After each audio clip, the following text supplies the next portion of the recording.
Welcome to the gem spiritual information. Hendricks அடிகளாரை பத்தி இந்த வீடியோல ஃபுல்லா பார்க்கலாம். ஹென்ட்ரிக்ஸ் அடிகளார் போர்ச்சுகீசிய நாட்டை சேர்ந்த இயேசு சபை போதகர், மத பரப்புனர் ஆவார். முதல்ல தமிழில் அச்சு நூல்களை வெளியிட்டவர் என்ற பெருமை இவரையே சாரும்.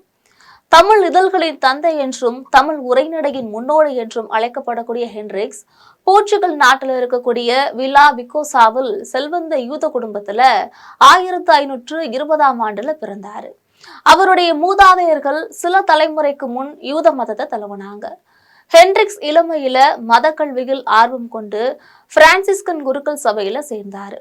அவருடைய பூர்வீக மதம் யூத மதம் என்பது தெரிய வந்த போது சபையிலிருந்து நீக்கப்பட்டாரு.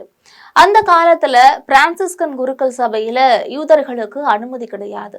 அதன் பின்னர் அவர் அங்கிருந்து வெளியேறி போர்ச்சுகல் கொம்பேரா நகர்ல இருக்கக்கூடிய இயேசு சபை குருக்கள் பயிற்சி நிலையத்துல சேர்ந்து பயின்று 1546ஆம் ஆண்டுல குருப்பட்டம் பெற்றாரு.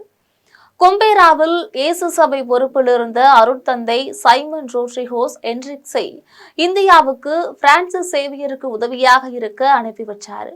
1546ஆம் ஆண்டு ஏப்ரல் மாதம் ஹென்ட்ரிக்ஸ் போப்பாண்டவரின் அனுமதியோட இந்தியாவுக்கு பயணமானாரு.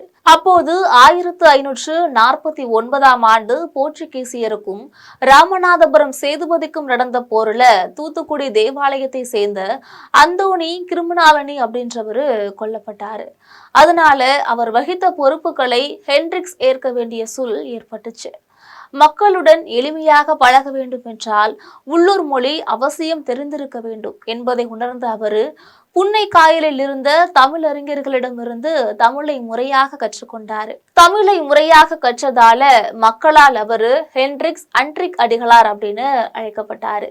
1553ஆம் ஆண்டுல இஸ்லாமிய படையினர் நாயக்கர் படையோடு இணைந்து புன்னை காயலை தாக்கி ஹென்ட்ரிக்ஸை சிறைப்பிடிச்சாங்க. அவருடைய கால்களிலும் கழுத்திலும் இரும்பு சங்கிலிகள் போட்டு சிறைப்படுத்தி வச்சிருந்தாங்க. இஸ்லாமியரை தோற்கடித்த போர்ச்சுகீசியர் 1000 மராட்டிய தங்க காசை கொடுத்து ஹென்ட்ரிக்ஸை மீட்டாங்க. ஹென்ட்ரிக்ஸ் 1567ஆம் ஆண்டுல புன்னை காயலில் தமிழ் கல்வி நிலையத்தை தொடங்கினாரு. பேதர் லூயிஸ் என்று பெயர் மாற்றம் செய்து கொண்ட கேரள பிராமணர் அவருக்கு இந்த பணியில உதவினாரு. கோவாவில் இருந்து கூட மாணவர்கள் வந்து இங்கே தமிழ் கற்றுக்கொண்டாங்க.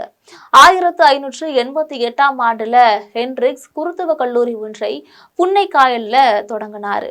1572ஆம் ஆண்டுல பெண்களுக்கு சேவை செய்யும் சேவை கூட்டமைப்பையும் தொடங்கினாரு.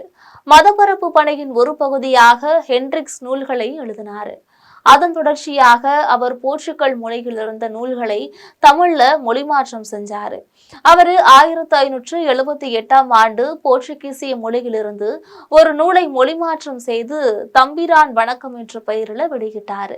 தமிழ்ல மத பணிகளை செய்ய வேண்டும் என்ற நோக்கம் கொண்டிருந்த ஹென்ட்ரிக்ஸ் தமிழ் நூல்களை அச்சிட்டு வெளியிட்டாரு. அவர் வெளியிட்ட முதல் நூல் கார்டிலா. இது தமிழ் மொழியை போர்ச்சுகீசிய எழுத்துக்களில் அச்சிட்டு உருவாக்கப்பட்டது. தமிழகத்துல மதப்பணி புரிந்து வந்த போர்ச்சுகீசிய மத குருக்களுக்கு உதவும் பொருட்டு லிஸ்பனில் அச்சிடப்பட்டு அங்கேயே வெளியிடப்பட்டது. 1554ஆம் ஆண்டுல அச்சிடப்பட்ட இந்த நூலின் பிரதியை சேவியர் தனிநாயகம் அடிகளார் 1954ஆம் ஆண்டுல போர்ச்சுகலில் லிஸ்பன் நகரில் ஒரு அருங்காட்சியகத்துல கண்டு ஆவணப்படுத்தினார். தமிழ் மொழியின் ஒளி வடிவம் அச்சிடப்பட்ட முதல் நூலும் இதுவே ஆகும். 1578ஆம் ஆண்டு அக்டோபர் 20ஆம் நாளில் அச்சிடப்பட்ட தம்பிரான் வணக்கம் தமிழ் எழுத்துக்கள்ல அச்சிடப்பட்ட முதல் நூல். 1577ஆம் ஆண்டுல கோவாவில் தமிழ் எழுத்துக்கள் வார்க்கப்பட்டன என்று சொல்லப்படுகிறது. ஆனால் கோவாவில் அச்சிட்ட நூல்கள் பற்றி எந்த ஒரு தகவலும் இல்லை.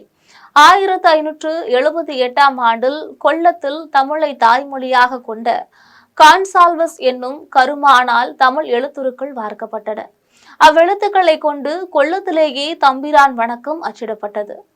ஜோர்ஜ் மார்கோஸ் பாதிரியார் போர்ச்சுகல் மொழியில எழுதிய கிறிஸ்தவத்தின் அடிப்படைகள் டாக்ட்ரினா கிறிஸ்தவம் என்ற நூலின் மொழியாக்கம் இது. இந்த நூல் போர்ச்சுகல் கத்தோலிக்கத்தின் அடிப்படை கல்வி நூல்.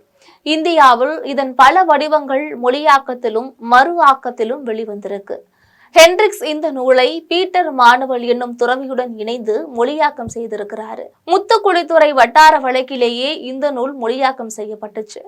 தம்பிரான் வணக்கம் கிரிசித்தியானி வணக்கம் ஆகிய இரு நூல்களும் தமிழில் அச்சிடப்பட்டவை என்றாலும் தமிழகத்துக்கு வெளியே அச்சிடப்பட்டவையாகும். தமிழில் நவீன இலக்கணத்தை அமைத்த முன்னோடியாக வீரமாமுனிவர் குறிப்பிடப்படுகிறார்.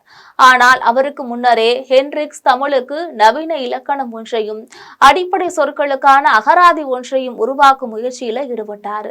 1548 ஆண்டு அக்டோபர் 31 அவரு இக்னேஷியஸ் லைவுலாவுக்கு எழுதிய கடிதத்துல குருவானவர்கள் இம்மொழியை எளிதாக கற்றுக்கொள்வதற்காக ஒரு வகையான இலக்கணத்தை எழுத ஐயா பிரான்சிஸ் கட்டளையிட்டுள்ளார் என்றும் ஆண்டவரின் உதவியால இதை நிறைவேற்றுவேன் என்றும் எழுதியிருந்தார். தொடர்ந்து அவர் அதில் இலக்கண விதிகளையும் வினை திருவுகளையும் வேற்றுமை உருவுகளையும் அந்த இலக்கணத்துல சேர்ப்பேன் என்றும் கூறியிருந்தார். ஆனால் ஹென்ட்ரிக்ஸ் 20 ஆண்டு காலம் உழைத்து உருவாக்கிய அந்த நூல் அச்சாகவில்லை என்பது மிகவும் வேதனைக்குரிய நிகழ்வு ஆகும். ஹென்ட்ரிக்ஸ் 1600 ஆண்டு பிப்ரவரி 22 தன்னுடைய 80வது வயதுல புன்னை காயலில் காலமானார். இவருடைய உடல் தூத்துக்குடியில் இருக்கக்கூடிய பனிமய மாதா பேராலயத்துல அடக்கம் செய்யப்பட்டிருக்கு. நவீன தமிழ் உரைநடை மற்றும் அச்சுக்கலையின் முன்னோடி ஆகிய இரு முக்கிய பங்களிப்புகளுக்காக தமிழ் வரலாற்றில் ஹென்ட்ரிக்ஸ் இடம்பெறுகிறார் என்பது குறிப்பிடத்தக்கது. ஹென்ட்ரிக்ஸ் தமிழ் மொழியை அச்சிடுவதில் முன்னோடியாக அமைந்தவர். இந்திய மொழிகளில் அவருடைய தொடக்க காலத்திலேயே அச்சிடப்பட்ட மொழி தமிழ் மொழி.